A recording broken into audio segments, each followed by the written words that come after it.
Transferring money from Western Union to Revolut is very easy to do. Today I'm going to show you how to do it. First of all, receive the Western Union funds into your bank account.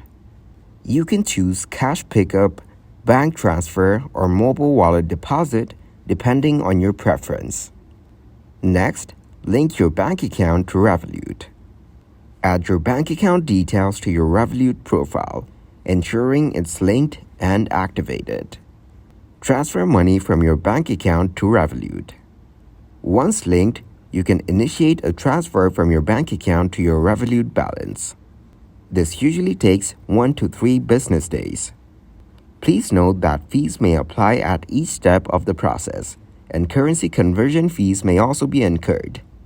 Always check the terms and fees associated with each service to ensure that you are aware of the costs involved.